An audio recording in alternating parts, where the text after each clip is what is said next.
আল্লাহ রাসূল সাল্লাল্লাহু আলাইহি ওয়াসাল্লাম তিনার উম্মতদেরকে বলে দেয়া যায় যে দুনিয়াতে যেরকম জায়গায় জায়গায় ডিফারেন্স থাকার কারণে এই জায়গার দাম কম বেশি হয়, ওগো আমার উম্মতের দল তোমরাও শুনে নাও, আল্লাহ তাআলার কাছেও এমন কিছু জায়গা আছে যেই জায়গাগুলা অন্য সব জায়গার সাথে মিলাইতে পারবা না, যেই জায়গাগুলোর দাম একটার সাথে আরেকটা মিলে না।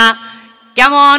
আল্লাহ রাসূল সাল্লাল্লাহু আলাইহি সাল্লাম বলেন, দুনিয়ার কোনো সাধারণ মসজিদে যদি তুমি 1 রাকাত নামাজ পড়ো যেই পরিমাণ সওয়াব পাইবা, যদি তুমি কাবা ঘরে ওই কাবা ঘরের যদি গিয়া তুমি 1 রাকাত নামাজ পড়ো, আল্লাহ তাআলা তার বিনিময়ে তোমাকে 1 লক্ষ রাকাতের নামাজের সওয়াব দান করবেন। সুবহানাল্লাহ।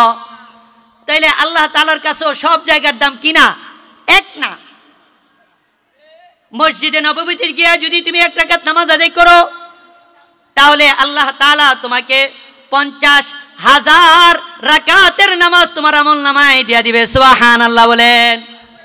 মসজিদে কুবাতে গিয়া যদি তুমি নামাজ আদায় করো, আল্লাহ তাআলা একটা কবুল হজের সওয়াব তোমার আমলনামায় দিয়ে দিবে। সুবহানাল্লাহ।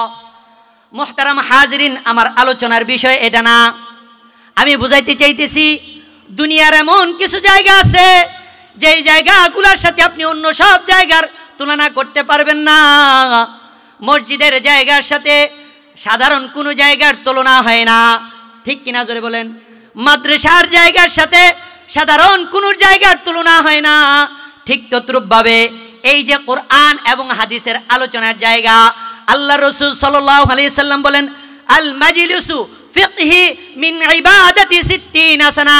কোনো একটা মজলিসে যদি ফিকহের আলোচনা হয়, কোরআন এবং হাদিসের আলোচনা হয়, 60 বছর নফল ইবাদতের চাইতেও বেশি সওয়াব তার আমলনামায় দেওয়া হয়। সুবহানাল্লাহ। আরো জোরে চিল্লা বলেন সুবহানাল্লাহ। তাইলে এই জায়গার দাম কোরআনের আলোচনা হওয়ার কারণে, রাসূলের আলোচনা হওয়ার কারণে, উলামায়ে কেরামদের পদাঙ্ক আসার কারণে অন্য দিনের তুলনায় বলেন তো আজকের জায়গার দামটা কি আগের মতো আছে না বাইরে গেছে? বাইরে গেছে। এই দামি জায়গায় কিন্তু সবাই আসতে পারে না, এই দামি জায়গায় কিন্তু সবাই আসতে পারে না। আল্লাহ তাআলা আমাদেরকে অসংখ্য অগণিত নিয়ামতের মাধ্যমে, আচ্ছা এই আলোচনাটা যাওয়ার আগে একটু মুরব্বীদেরকে একটু কষ্ট দিতে চাই। ছড়ানো ছিটানো ছোট মানুষ, আপনাদের কারো ছেলের বয়সের হবো, কারো নাতির বয়সের হবো, একটু কষ্ট করে যদি সামনে আসতেন, কোরআন এবং হাদিসের মহাব্বতে, রসুলের মহাব্বতে একটু সামনে আসলে পরিবেশটা সুন্দর হইতো। বাজান একটু কষ্ট করেন, বাপ একটু আসেন, কোরআন এবং হাদিসে একটু লইরা যান। বাপ আপনার আমার বাজান লাগেন, আসেন একটু। আমি ছোট মানুষ কিন্তু জবান দিয়া একটু কোরআন এবং হাদিসের দু একটা ছড়ানো ছিটানো কথা বলবো। আল্লাহ তাআলা হতে পারে এই ছড়ানো ছিটানো কথার উসিলায় আমাকে আপনাকে আল্লাহ তাআলা হিদায়াতের জরিয়া বানাইতে পারে কি পারে না বলেন? একটু আসেন, এই ছোট বাবুরা তোমরা একটু সামনে চলে আসো, বাজান আসো, একটু সামনে আসো, একটু জান্নাতের বাগানটাকে একটু সাজান, একটু কোরআনের মহাব্বতে। বাজান একটু সামনে এসে পড়েন, বাজান ছোট ভাইরা একটু আসো, একটু সামনে আসলে জায়গাটা সুন্দর হয়ে যায়। বসো তোমরা।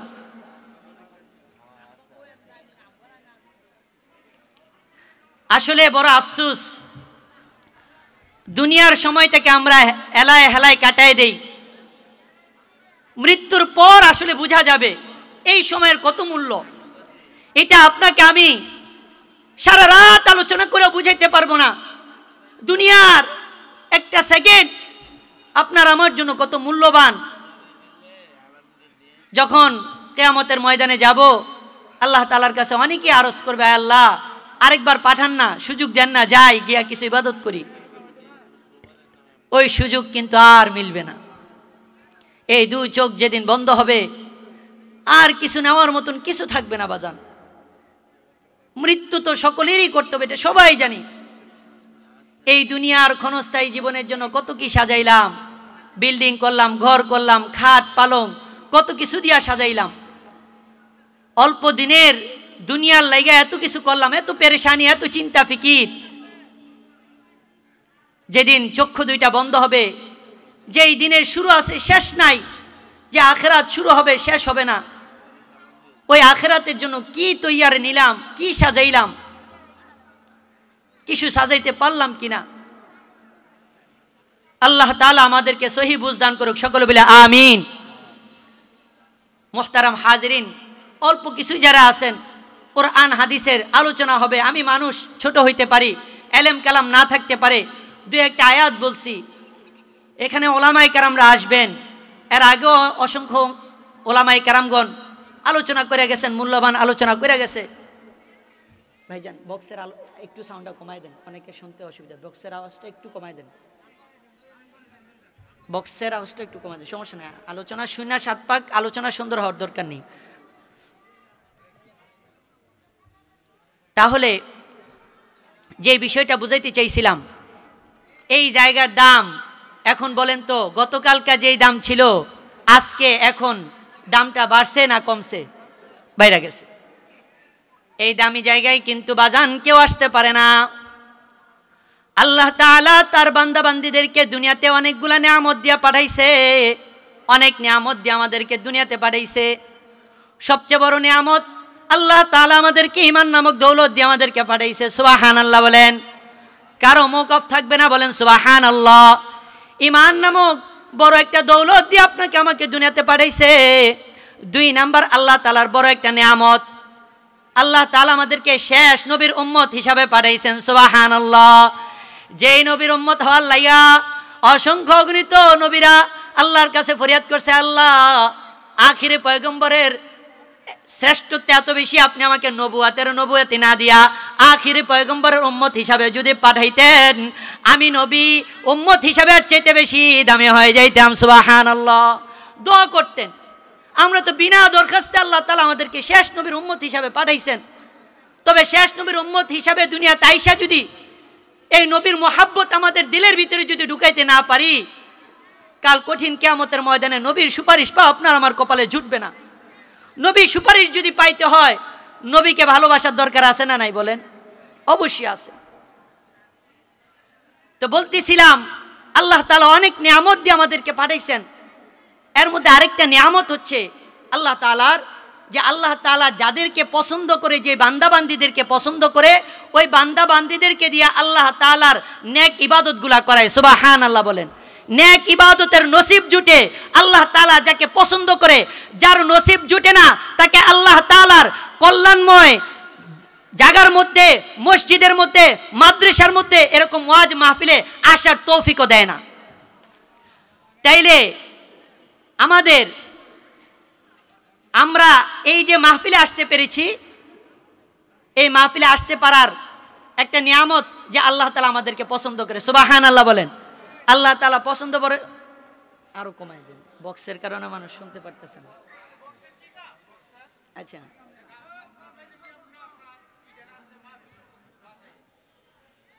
তাহলে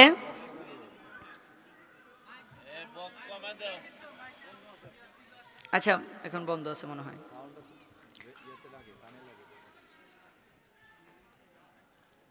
তা আল্লাহ তাআলার অসংখ্য অগণিত নিয়ামতের মধ্যে এটাও একটা নিয়ামত যে বান্দা আল্লাহ তাআলার ইবাদত করতে পারবে উত্তম জায়গায়, পবিত্র জায়গায় আল্লাহ তাআলা বান্দা বান্দীদেরকে নেওয়াইবেন। সুবহানাল্লাহ বলেন। আর যাদেরকে আল্লাহ তাআলা পছন্দ করে না, তাদের নসিবে ইবাদত জুটে না। আল্লাহ রাসূল সাল্লাল্লাহু আলাইহি ওয়াসাল্লাম বলেন, আল্লাহ তাআলা যাদেরকে মায়া মোহাব্বত করেন, আল্লাহ তাআলা যাদেরকে ভালোবাসেন, তাদেরকে দিয়েই আল্লাহ তাআলার। তাহলে আমরা যে এই জায়গায় আসতে পারছি, বলেন এই জায়গায় আসতে পারার কারণে আল্লাহ তাআলার রহম এবং ফজল আমাদের মধ্যে আছে, এটা আমাদের বিশ্বাস হয়নি? আল্লাহ তাআলা যদি আমাদেরকে অনুগ্রহ না করত, তাহলে এই দামি মজলিসে আপনি আমার বসার তৌফিক হইতো না। এখানে অসংখ্য অগণিত আরো আশেপাশে মানুষ আছে না নাই? আছে। কিন্তু আল্লাহ তাআলা তাদেরকে এই মজলিসে, দামি মজমায় বসার মতো নসিব তাদেরকে এখনো দেয় নাই। তো এই জন্য সকলে আরো একবার শুকরিয়া আদায় করি যে আল্লাহ তাআলা এরকম একটা দামি মজমায় আমাকে আপনাকে বসার তৌফিক দান করেছেন। সেই জন্য সকলে একবার শুকরিয়া আদায় করি আলহামদুলিল্লাহ। শুকরিয়া আদায় করলে ফায়দা কি? আল্লাহ তাআলা বলেন, লা ইন শাকারতুম লা আযীদান্নাকুম লাইন শাকারতুম লাযীদান্নাকুম ওয়া লাইন কাফারতুম ইন্না আযাবি লাশাদীদ। আল্লাহ তাআলা বলেন, আমার কোনো বান্দা বান্দীদেরকে যদি আমি কোনো নিয়ামত দেই, আর আমার ওই বান্দা বান্দি যদি আমি মালিকের নিয়ামত পাইয়া গোলাম হিসাবে শুকর আদায় করে, আমি আল্লাহ তাআলা ওই বান্দা বান্দীদের প্রতি খুশি হইয়া তারে আরো নিয়ামত বাড়ায় দেই। সুবহানাল্লাহ বলেন। আর আমি মালিকের কোনো নিয়ামত পাওয়ার পর যদি গোলাম হইয়া সে মালিকের কৃতজ্ঞতা আদায় না করে, শুকরিয়া আদায় না করে যদি নাফরমানি করে, আমি মালিকের শুকরিয়া আদায় না করে, তাহলে কাল কঠিন কিয়ামতের ময়দানে আমি আমার ওই না শুকরিয়া বান্দা বান্দীদেরকে কঠিন আযাবের মধ্যে গ্রেফতার করি। নাউজুবিল্লাহ, জোরে বলেন। তাইলে নিয়ামত পাওয়ার পর শুকরিয়া আদায় করতে হবে কি হবে না? হবে। তা আল্লাহ তাআলার অশেষ মেহেরবানি, দয়া যে আল্লাহ তাআলা আমাদেরকে এরকম একটা দামি মজমায় বসার তৌফিক দান করেছেন, এটা আল্লাহ তাআলার কৃপা, দয়া। মুহতারাম হাজিরিন, আমি আমার আলোচনায় এখনও মূল আলোচনায় যাইতে পারি নাই। আমার খুতবার মধ্যে তেলাওয়াতকৃত যে আয়াত এবং হাদিস, ওই তেলাওয়াতকৃত আয়াত এবং হাদিসের আলোচনায় যাইতে পারি নাই। সময় স্বল্প, ভূমিকা স্বরূপ একটু আলোচনা করলাম। আলোচনার সারাংশ এটাই যে এই জায়গাটা আজকে যে পরিমাণ দামি, কোরআন এবং হাদিসের আলোচনা হওয়ার সুবাদে আগামীকাল এই দামি থাকবে না, গতকালকেও এই দামি ছিল না। এবং এই দামি জায়গার মধ্যে আল্লাহ তাআলার ফেরেশতাগণ অগণিতভাবে রহমতের ফেরেশতারা রহমত বর্ষণ করতে থাকে। সুবহানাল্লাহ, এই কথাটাই বুঝাইতে চাইছিলাম। আমি যেই তেলাওয়াতখানায় আমার যে খুতবার মধ্যে তেলাওয়াত করেছি, আল্লাহ পাক রব্বুল আলামিন তিনার কালামুল্লাহ শরীফের মধ্যে বলেন, ইন্নাল্লাহা ইয়া'মুরুকুম বিল আদল ওয়াল ইহসান ওয়া ইতা'i যিল কুরবা ওয়া ইয়ানহা আনিল ফাহশা'i ওয়াল মুনকারি ওয়াল বাগই ইয়া'ইযুকুম লা'আল্লাকুম তাযাক্কারুন। আল্লাহ তাআলা বলেন, আল্লাহ তাআলা তার বান্দা বান্দীদেরকে এই আয়াতের মধ্যে 3টা কাজের আদেশ করেন এবং 3টা কাজের নিষেধ করেন। বলেন কয়টা কাজ? 3টা কাজ। কয়টা কাজ? একটু আপনার যারাই আছেন একটু যদি আলোচনার সাথে একটু রিপিট দেন, আমার জন্য সুবিধা হয়। অল্প মানুষ হোক, তবে এই আলোচনা যদি রিপিট আলোচনা হয় তাহলে আমার বুঝতে সুবিধা হয় যে আপনারা আমার কথাটা বুঝতেছেন। তাহলে আল্লাহ তাআলা এই আয়াতের মধ্যে আদেশ করলেন কয়টা? 3টা। নিষেধ করলেন কয়টা? 3টা। আল্লাহ তাআলা মালিক হিসাবে তার গোলামদেরকে আদেশ করতেছেন কয়টা কাজের? 3টা কাজ। আল্লাহ তাআলা বলেন, ইন্নাল্লাহা ইয়া'মুরুকুম বিল আদলি ওয়াল ইহসানি ওয়া ইতা'i যিল কুরবা ওয়া ইয়ানহা আনিল ফাহশা'i ওয়াল মুনকারি ওয়াল বাগই ইয়া'ইযুকুম লা'আল্লাকুম তাযাক্কারুন। আল্লাহ তাআলা বলেন, ইন্নাল্লাহা ইয়া'মুরুকুম, নিশ্চয় আল্লাহ তাআলা ইয়া'মুরুকুম, তোমাদেরকে আদেশ করতেছে, ওয়াল আদল, 1 নাম্বার আদেশ, তোমরা দুনিয়াতে ন্যায় প্রতিষ্ঠা করবা। কি প্রতিষ্ঠা করতে হবে? ন্যায় প্রতিষ্ঠা করবা। 1 নাম্বার আদেশ আল্লাহ তাআলার, ইন্নাল্লাহা ইয়া'মুরুকুম বিল আদল, তোমরা দুনিয়াতে ন্যায় প্রতিষ্ঠা করবা। 2 নাম্বার আল্লাহ তাআলা বলেন, ওয়াল ইহসান, তোমরা অনুগ্রহতা, ইহসান, একজনের প্রতি আরেকজনের দয়া, অনুগ্রহ, ভালোবাসা, মহাব্বত, তোমরা একজনের প্রতি আরেকজনের এরকম ভালোবাসা, দয়া, অনুগ্রহ প্রদর্শন করবা। কার আদেশ? জোরে বললেন না, কার আদেশ? আল্লাহ তাআলার আদেশ। 3 নাম্বার, ওয়া ইতা'i যিল কুরবা, তোমাদেরকে কি করতে হবে? আত্মীয় স্বজনের হক বজায় রাখতে হবে। ওয়া ইতা'i যিল কুরবা, আত্মীয় স্বজনের সাথে সম্পর্ক বজায় রাখতে হবে। এই 3টা বিষয় আল্লাহ তাআলার আদেশ। এই আদেশ 3টা বিষয়ে সংক্ষিপ্ত আকারে যতটুকু পারি আলোচনা করার চেষ্টা করব। আল্লাহ তাআলা আমাকে কোরআন এবং সুন্নাহ মোতাবেক আলোচনা করার এবং আপনাদেরকে উক্ত আলোচনাগুলো শুনে তার উপর আমল করার তৌফিক দান করুক। সকলে বলে আমিন। তাহলে সর্বপ্রথম আল্লাহ তাআলার আদেশ কি? ন্যায় প্রতিষ্ঠা করতে হবে। কি করতে হবে? ন্যায় প্রতিষ্ঠা করতে হবে। এই ব্যাপারে আল্লাহ তাআলা অপর এক আয়াতের মধ্যে বলেন, লাকাদ আরসালনা রুসুলানা বিল বাইয়িনাতি ওয়া আনজালনা মা'আহুমুল কিতাবা ওয়াল মিজান লিয়াকুমান নাসু বিল কিসত। আল্লাহ পাক রব্বুল আলামিন অপর আয়াতের মধ্যে বলেন, লাকাদ আরসালনা রুসুলানা বিল বাইয়িনাত। লাকাদ আরসালনা, আমি দুনিয়ার মধ্যে যে রসুলদেরকে প্রেরণ করেছি, লাকাদ আরসালনা রুসুলানা, আমি যে দুনিয়ার মধ্যে রসুল পয়গম্বরদেরকে দুনিয়াতে প্রেরণ করেছি, বিল বাইয়িনাত, সুস্পষ্টভাবে, ওয়া আনজালনা মা'হুমুল কিতাব, এবং আমি প্রত্যেকটা নবী রাসূলগণদের সাথে কিতাব সাথে দিয়া পাঠাইছি। নবী রাসূলদের সাথে আল্লাহ তাআলা কিতাব দিয়ে পাঠায় নাই? পাঠাইছে। আমাদের রসুলের সাথে কিতাব দিয়ে পাঠাইছে কোরআনুল কারীম।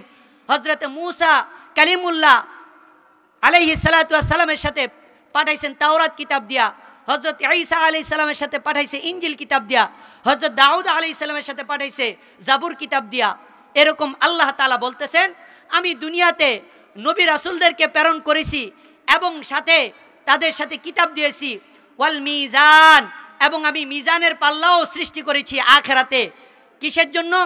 লিয়াকুমান নাসু বিল কিসত, যেন লিয়াকুমান নাস, মানুষদের জন্য যেন তারা কি করতে পারে? প্রতিষ্ঠিত করতে পারে, বিল কিসত, ন্যায়। কি? ন্যায় প্রতিষ্ঠা করতে পারে।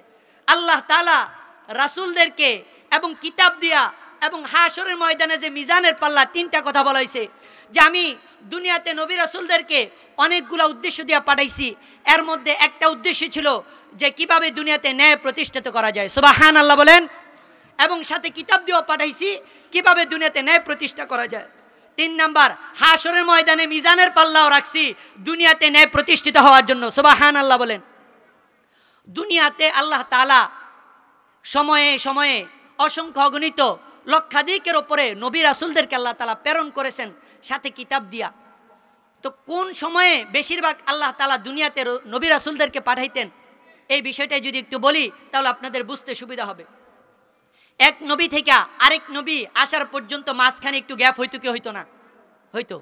যেরকমভাবে উদাহরণস্বরূপ দিলে ঈসা আলাইহিস সালাম থেকে নিয়ে আমাদের নবী পর্যন্ত প্রায় 550 বছরের মতন একটা গ্যাপ ছিল। কথা বুঝতেছেন আমার? অর্থাৎ আল্লাহ তাআলা তো লাগাতার নবীদেরকে পাঠায় না, মাঝখানে 100, 1000 এরকম বছর কি থাকতো? গ্যাপ থাকতো। তো এক রাসূল ইন্তেকালের পর শতাব্দী বছর পর্যন্ত বা এরকম কিছু সময় পর্যন্ত মানুষ ওই নবীর ভালো অনুকরণ করে চলতো। যেভাবে চলতে বলতো ওইভাবে কি করতো? চলতো। যেমন নবীর যুগে সাহাবায়ে কেরামরা যেভাবে চলতে পারে আমরা ওইভাবে এখন চলতে পারতাছি? আল্লাহ রাসূল সাল্লাল্লাহু আলাইহি সাল্লাম হাদিসের মধ্যে বলেন যে আমি মরার পরে 3টা স্তর পর্যন্ত ভালো মানুষ পাওয়া যাবে, এরপর আর ভালো মানুষ খুঁজে পাওয়া বড় মুশকিল হয়ে যাবে। কয় তবকা বলছে? 3 স্তর বলছেন। 3টা যুগ পাওয়া যাবে। খয়রুল কুরুনি বলা হয়েছে, উত্তম যুগ। তাইলে অন্যান্য নবীদের বেলায়ও এরকমভাবে যখন তারা ইন্তেকাল হইতো, ওয়াফাত হইতো, শতাব্দী বছর পর্যন্ত ওই যুগের নবীর উম্মতেরা ওই নবীর অনুকরণ আল্লাহ তাআলার অনুকরণ করে চলতো। পরবর্তীতে তারা আবার গুনাহের মাঝখানে চলে যেত। আবার নবী যেইভাবে চলতে বলছে ওইভাবে না চলা নিজেদের মন গড়া মতন চলতো। তো যখন আবার দুনিয়ার মধ্যে আবার ব্যাপকভাবে গুনাহ ছড়ায় যেত, বেশি গুনাহ ছড়ায় যেত, তো 2টা গুনাহ যখন বেশি উম্মতের মধ্যে দেখা দিত, ঠিক ওই মুহূর্তে আল্লাহ তাআলা আবার নতুন কোন নবী রাসূলগণদেরকে কিতাব এবং নবীকে পাঠাইতেন ওই উম্মতদেরকে হিদায়াত করার জন্য। সুবহানাল্লাহ বলেন।